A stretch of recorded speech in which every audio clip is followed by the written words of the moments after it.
A silver alert has been issued for Phoenix PD. This is the Arizona Department of Public Safety. Phoenix PD is looking for Raul Castro Lopez Lima, 91 years old, wearing a gray sweater, blue jeans, and black leather shoes. Raul was last seen in a gray Nissan, unknown year or model.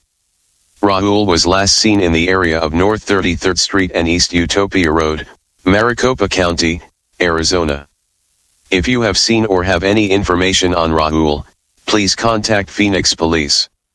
If you have contact with the Silver Alert, please call 911.